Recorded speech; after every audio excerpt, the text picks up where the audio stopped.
Donc, en introduction, c'est un problème qui est encore bien réel, comme on vient de mentionner. Donc, si on regarde les données aux États-Unis des 10 dernières années, donc il y a eu 62 à 100 décès par année aux États-Unis, donc associés à cet événement-là. Donc, on parle surtout d'un événement cardiovasculaire, donc qui va causer une situation d'exténuation.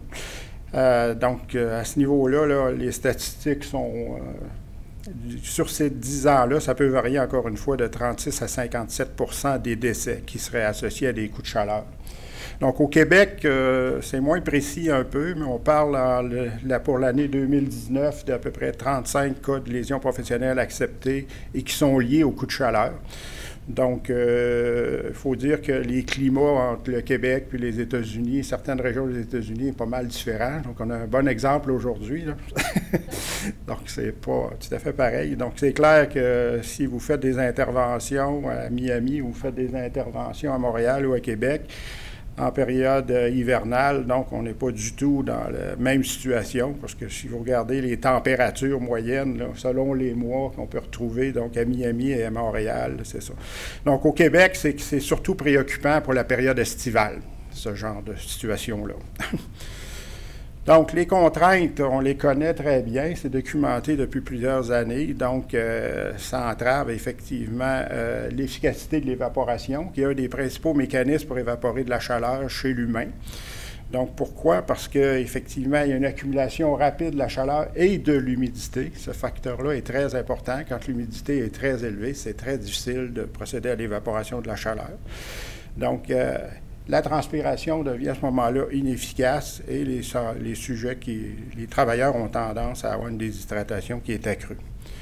Donc, le stress thermique, bien, il résulte de la combinaison des exigences physiques du travail. Tu sais que les pompiers, ça peut être très exigeant physiquement, et de ce fameux vêtement-là, le VIP. Donc, pour ceux qui connaissent moins ça, ce vêtement-là est constitué principalement de 3 couches. Donc, une coque externe qui sert à nous protéger des flammes, des liquides, des produits chimiques, du sang, etc. Et une barrière, une membrane barrière, qui, elle, est là. En principe, sa fonction principale qu'on voudrait qu'elle ait, c'est de permettre l'évaporation de la sueur, donc la vapeur de sortir de l'humain vers l'extérieur. Et on a aussi une autre barrière qui est la barrière thermique qui est là. Sa fonction principale, c'est de nous protéger des chaleurs extrêmes. Donc, quand vous rentrez à l'intérieur d'un feu, cette barrière-là peut vraiment vous sauver la vie. Donc, l'objectif de cette recherche-là, donc, améliorer les propriétés de la membrane barrière. Donc, le groupe CTT, il y a quelques années maintenant, était en développement de nouvelles membranes barrières, donc qui permettraient à la vapeur de sortir plus facilement. Donc, à la base, on parlait de 2 nouveaux prototypes et finalement, au moment de commencer la recherche, il n'y avait qu'un seul prototype qui était disponible.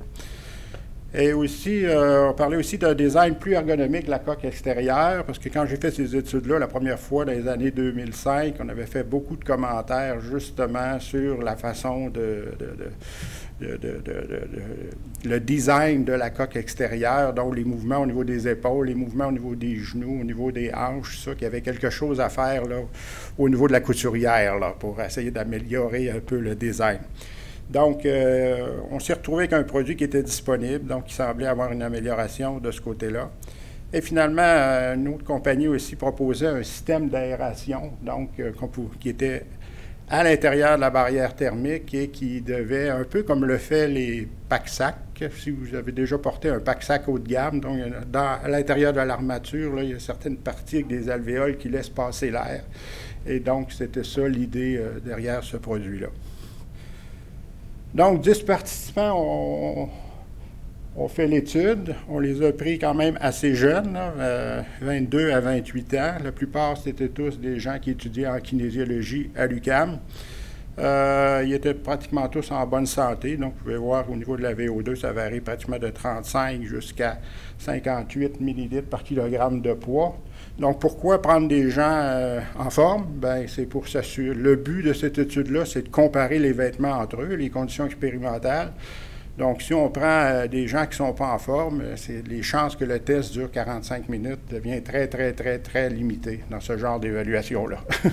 Donc, et on prend toujours pour acquis aussi que ces gens-là, quand on compare des vêtements, ils ne sont pas biaisés parce qu'ils n'ont jamais porté ces vêtements-là. Donc, quand il y a le temps de comparer deux vêtements, eux, ils n'ont pas de biais favorable ou défavorable pour un des vêtements. Donc, les 5 conditions, donc des vêtements qu'on appelle par la coque extérieure traditionnelle, dans laquelle on a placé une membrane qui est vendue couramment sur le marché, et la nouvelle membrane qu'on appelle la membrane M2. Donc, et le vêtement traditionnel, vous voyez que par rapport au vêtement innovateur, dans lequel on a inséré ces deux membranes-là aussi, est un peu plus léger. Et finalement, bien, avec le système innovateur, avec aération, bien, c'est clair que cette partie-là, là, que vous allez voir tout à l'heure, a contribué un peu à augmenter légèrement le poids de l'équipement. Mais si vous regardez, c'est quand même un équipement qui est passablement lourd. Donc, vous avez une différence ici pour le traditionnel innovateur. On voit surtout la différence au niveau des épaules. Donc, les coutures ne sont pas similaires. Si on regarde au niveau du dos, parce que là, la mobilité sur le traditionnel, on le voit, était assurée par ce design-là. Alors que chez l'innovateur, c'est un soufflet qui est derrière les omoplates, là, qui permet aux épaules de bouger plus facilement. Donc, comme je vous disais tout à l'heure, on évalue le traditionnel avec les deux membranes, l'innovateur avec les deux membranes. Donc, pour ce qui est des membranes comme telles, ces membranes-là ont passé des tests en laboratoire. Le test qui nous intéressait peut-être le plus, c'était la résistance évaporative. Je ne suis pas un spécialiste de ces tests-là, mais donc, ça permettait d'observer que la membrane 2 avait un certain potentiel, puisque la résistance évaporative était moins élevée. Donc, on pouvait penser qu'elle laisserait passer plus facilement l'humidité vers l'extérieur du vêtement. Donc, même chose pour les deux. Ça a été testé chez le traditionnel et chez l'innovateur. Donc, le système d'aération, donc vous voyez, ça ressemble, ceux qui connaissent les pack-sacs, ça ressemble un peu à ça. Donc, des coussinets de chaque côté de la colonne vertébrale avec des canaux centraux et latéraux qui permettent une circulation d'air. Donc, pour la partie dorsale et un peu au niveau des épaules aussi, on voit qu'il y a des matériaux qui sont localisés au niveau des épaules. Donc, on fondait des grands espoirs dans ce genre de système-là, mais on va comprendre tantôt peut-être qu'il y a encore des améliorations à apporter. Donc, il y avait aussi des tests pour l'aisance des mouvements, donc au niveau du confort. Donc, on a testé des positions standardisées, soit la flexion vers l'avant, la rotation vers la droite en position chevalier, la rotation vers la gauche, même chose, position chevalier, la flexion des épaules, en position accroupie, en position agenouillée, donc flexion de la hanche droite et de la hanche gauche, aussi importante que quand on grimpe à une échelle, par exemple. Donc, pour le test à l'effort contrôlé, on s'est basé sur la méthode d'essai normalisé, là, le F2300-10 de la STM. Donc, ces tests-là se sont déroulés dans une chambre climatique à une température de 35 degrés Celsius, avec une humidité relative de 50 %. Donc, le test est un test de marche à vitesse constante, 5 km/h. Et on devait ajuster la pente pour chacun des sujets. Donc, chaque sujet préalablement était venu au labo passer un test de VO2, d'estimation de la VO2. Ce n'était pas un VO2 max, OK? Il y a toujours des dangers quand même à faire des VO2 max si vous êtes même avec des personnes en bonne santé. Donc, on va prendre ce risque-là. Donc, une fois qu'on avait la relation entre la VO2 et la pente du tapis, donc c'est un test progressif avec des pentes qui changent avec des paliers de 3 minutes. Donc, une fois qu'on a réussi à identifier la pente qui correspond à 30 % de sa capacité max en termes de VO2, bien, c'est cette pente-là qui va être utilisée pour toutes les conditions expérimentales pour ce sujet-là. Donc, chaque sujet a une pente différente, dépendamment de son niveau de condition physique. Et le test dure 45 minutes. Donc, ceux qui ont déjà essayé ça, je ne sais pas, mais c'est quand même long dans des conditions comme ça, 45 minutes. Donc, les variables qu'on a mesurées, la première, consommation d'oxygène. Donc, ça permet de contrôler la charge mécanique imposée par la pente et la vitesse du tapis. Et ça permettrait aussi de contrôler la charge mécanique s'il y en avait une différente imposée par les vêtements. Donc, si le vêtement offre de la résistance au niveau des hanches, offre de la résistance au niveau des genoux, c'est clair que ça pourrait avoir un impact sur la consommation d'oxygène parce que ça implique un travail musculaire un peu plus élevé, donc ça aurait tendance à monter ces valeurs-là si c'était le cas. Donc, la fréquence cardiaque, et là, vous voyez que, au niveau de la consommation d'oxygène, on s'adapte très rapidement. À l'intérieur d'à peu près 3 minutes, on obtient une consommation d'oxygène qui est relativement stable pendant toute la durée de l'effort. Et tous les sujets sont comme ça. Ça ne change pas. Donc, mais quand on regarde la fréquence cardiaque, donc un autre indicateur intéressant, lui réagit à la thermorégulation. Donc, on s'aperçoit qu'il n'y a jamais de plateau, il n'y a jamais de constance. Il faut savoir qu'à 30 de votre VO2 max, si je vous mets sur un tapis roulant en vêtements de sport, après 3 ou 5 minutes, vous allez voir des plateaux. Donc, vous allez vous adapter à cette charge de travail-là et on va avoir l'apparition d'un plateau. Alors que là, dans une situation où la chaleur et l'humidité augmentent, ça cesse d'augmenter. Donc, vous voyez, ça dure 45 minutes et si on continue, ça continue à monter. Donc, à quelque part, il aurait vraiment fallu arrêter le sujet là. Pour ce qui est de la température interne, une autre variable très intéressante, donc les sujets devaient avaler une capsule dans laquelle il y a un thermomètre qui est intégré à un système de télémétrie. Donc, on peut avoir en temps réel des valeurs de la température interne à l'intérieur du corps.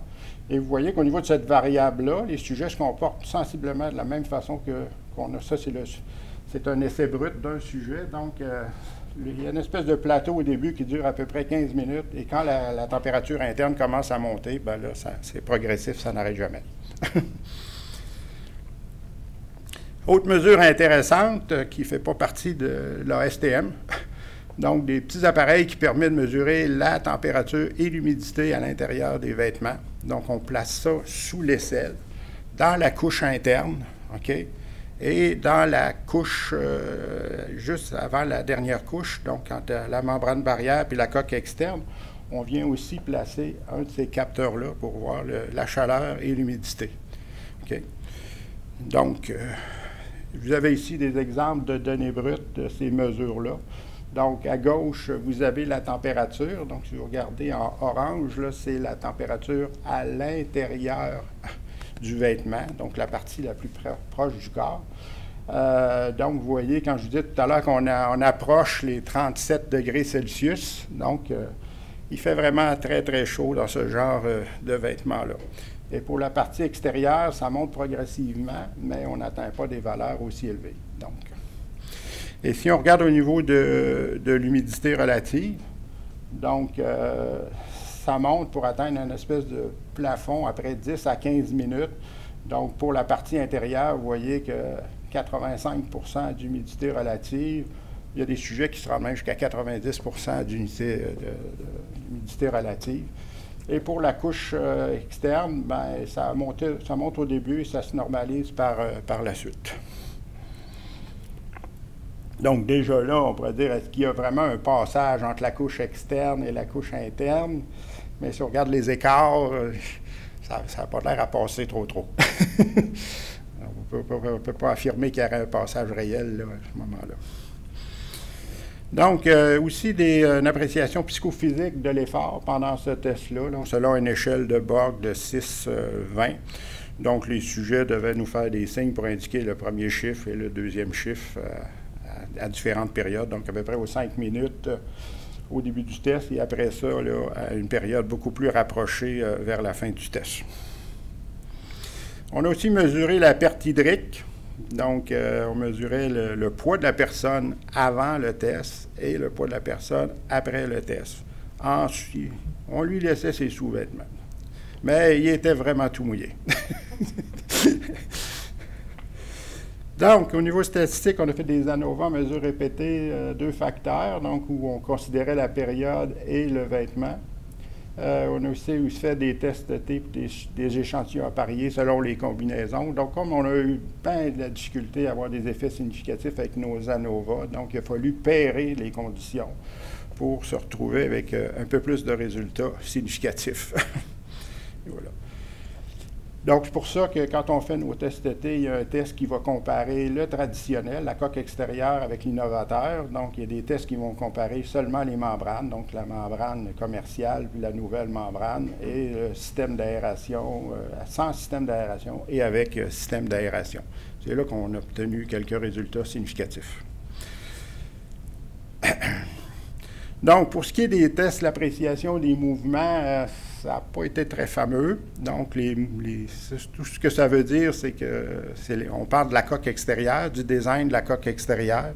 Donc, tous les mouvements, les bras en l'air, accroupis, agenouillés, etc., rotation, il n'y a rien eu de différent significativement.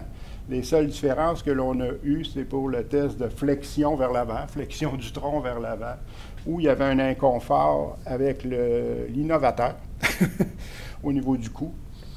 Et quand on compare innovateur traditionnel, il y avait un problème à ce niveau-là, significatif. Et des problèmes au niveau des hanches droite et gauche. Même chose pour le nouveau vêtement innovateur. Mais rien de dramatique, là. Des différences significatives, mais absolument rien de dramatique. Donc, pour ce qui est de la consommation d'oxygène, c'est la variable où on ne s'attend pas à avoir de différence. Si on a des différences, ça peut nous embêter pour nos comparaisons, surtout entre les membranes, là. Par contre, on aurait pu avoir une différence au niveau des coques extérieures. Donc, si le design avait facilité les mouvements au niveau des membres inférieurs, par exemple, il y aurait pu avoir une différence, là, parce que la charge mécanique aux articulations aurait pu être plus élevée dans le traditionnel que dans l'innovateur. Mais c'est resté absolument comparable. Donc, pour ce qui est de la fréquence cardiaque, donc, vous voyez ici un exemple de par période, donc après 5 minutes, 15, 25, 35 et 45 minutes. On voit une petite tendance traditionnelle et membrane M2 là, qui semble se dissocier un peu du groupe. Mais quand on fait nos tests PRS, ce n'est pas significatif et cet ANOVA-là n'était pas significatif non plus. Donc, une petite tendance, mais ce n'est pas significatif. Donc, pour ce qui est de la fréquence cardiaque, c'est ça que je vous disais, là. Si on regarde avec les tests PRE, donc au niveau de la coque, pas de différence. Au niveau des membranes, pas de différence. Au niveau quand on compare sans et avec système d'aération, pas de différence au niveau de la fréquence cardiaque. Pour la température interne, donc là, on a eu des résultats qu'on ne s'attendait pas, tout à fait. Donc, c'est l'innovateur avec le système d'aération. Celui qui est le plus élevé, ce sont les valeurs avec le système d'aération. Donc, comme vous le voyez en bas, pour le système d'aération, donc on compare innovateur sans système d'aération et avec système d'aération. Donc, le système d'aération a eu une augmentation un petit peu plus élevée de la température et cette augmentation-là était significative. Okay? Et pourtant, si on regardait les données des 15 premières minutes, ça semblait être avantageux, mais une fois que l'humidité et la chaleur a monté dans le vêtement, on pense que certains matériaux contribuent finalement à augmenter l'isolement et ça a eu un effet pour augmenter la température interne. Mais on en reparlera tout à l'heure. Donc, température à l'intérieur de la couche interne. Donc, au niveau des coques, on a eu des résultats significatifs. Donc, c'était l'innovateur qui causait une légère augmentation de la température dans la partie interne. Pour la partie externe, encore une fois, une augmentation presque significative au niveau de la coque externe. Si on réfère au P plus petit que 0,05, là. Donc, quand on n'a pas beaucoup de données significatives, on a tendance à être un petit peu plus flexible. C'est ça. Au niveau de l'humidité dans la couche interne, donc là, c'est la membrane barrière M2, la nouvelle membrane qui semblait avoir baissé l'humidité de plus de 3 3,7 à peu près de baisse d'humidité relative à l'intérieur du vêtement pour cette nouvelle membrane-là. Et pour ce qui est de l'humidité dans la couche externe, il n'y avait pas vraiment de différence significative entre les conditions expérimentales. L'appréciation psychophysique. Donc, je vous rappelle qu'on évalue l'effort. Et les endroits où on a eu une différence significative, tantôt pour la membrane, c'était au niveau de l'humidité. Et quand on les évalue au niveau de l'effort, c'est la condition de membrane M2 qui semble avoir était un peu moins exigeant. Mais il faut dire qu'on n'a pas des... C'est significatif, mais les écarts en termes de données là, absolus ne sont pas très énormes. Pour la perte hydrique, ben, ça n'a absolument rien donné. Donc, mais quand même intéressant d'observer qu'ils ont perdu 1% de leur poids en 45 minutes. Donc, vous pesez 100 kg, vous perdez 1 kg de sueur. C'est ce que ça veut dire.